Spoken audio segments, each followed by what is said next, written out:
किसी वन में एक सिंह रहता था। उसका नाम था कराल केसर। किसी समय वह बड़ा बलशाली था। उसकी दहाड़ से पूरा जंगल थर्रा उठता था। पर फिर एक बार हाथी से उसका भीषण युद्ध हुआ। इस युद्ध में शेर कराल केसर बुरी तरह घायल हो गया। अब तो वह इतना अशक्त और लाचार हो गया था कि खुद अपना भोजन जुटा पाना भी उसके लिए मुश्किल था।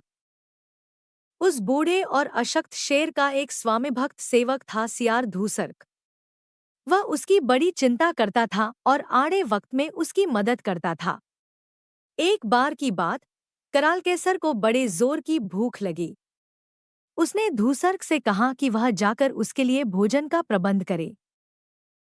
धूसर्क जंगल से निकल पास के एक गांव की ओर चल दिया। वहां उसे एक गधा दिखाई दिया जो बड़ा दुखी और चिंताकुल था। धूसर्क ने उसके पास जाकर कहा, क्या बात है मामा, तुम बड़े परेशान लगते हो। गधा सचमुच उस दिन बड़ा दुखी था। बोला, देखो भई, मैं सारा दिन बुरी तरह काम करता हूँ, फिर भी धोबी बुरी तरह से मुझे मारता है। तुम ही बताओ, ऐसे जीवन से क्या फायदा। इस पर धूसर्क ने झूठी सहानुभूति दिखाते हुए कहा, मामा, तुम जंगल में चलकर क्यों नहीं रहते? वहां इतनी अच्छी कोमल कोमल घास है और ऐसी शीतल सुहानी हवा बहती है कि तुम्हारा दिल खुश हो जाएगा। फिर वहां तुमसे विवाह के लिए आतुर 3 गर्दभिणियां भी हैं। अगर चाहो तो झटपट मेरे साथ चलो, फिर ऐसा सुख तुम्हें कभी नसीब नहीं होगा। सुनकर गधे को अच्छा लगा, पर कुछ सोचकर बोला, लेकिन मित्र, जंगल में हम घासपास वाले जीवों का कैसे गुजारा होगा? हम जैसे लोग किसी न किसी का शिकार बन ही जाएंगे। अरे कैसी बात करते हो मामा, सियार धूसर्क बोला, मैं हूं ना। मेरे होते हुए कोई तुम्हारा बाल बांका नहीं कर सकता। फिर 3-3 इतनी सुंदर गधियां वहां है कि तुम्हें लगेगा कि तुम्हारा जीवन धन्य हो गया। और खाने को तो एक से एक ऐसी बढ़िया वनस्पतियां हैं, जैसी शायद खाली स्वर्ग में ही होती हों। अब तो गधा झटपट तैयार हो गया। बोला, चलो, मैं अभी तुम्हारे साथ चलता हूँ।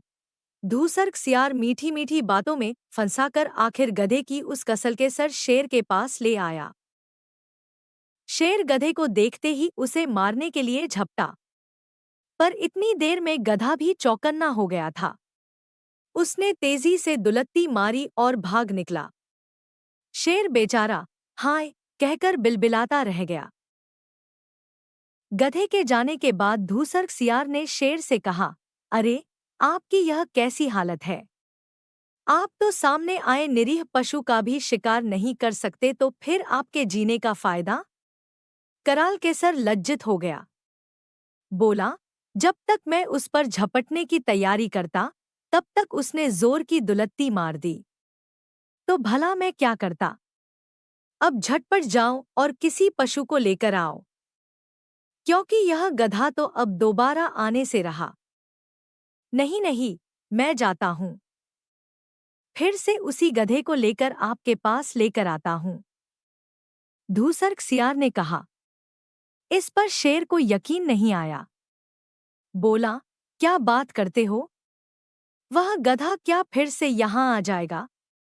जब एक बार सब कुछ वह जान गया और खुद अपनी आंखों से उसने देख भी लिया, तो फिर वह यहाँ क्यों आएगा? इस पर धूसर्क सियार बोला, हाँ, वह आएगा और जरूर आएगा।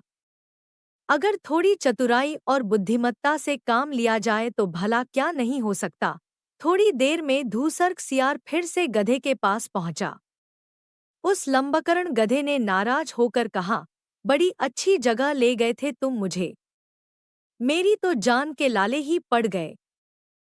इस पर धूसर्क सियार ने हंसते हुए कहा, तुम भी मामा, यूं ही रहे।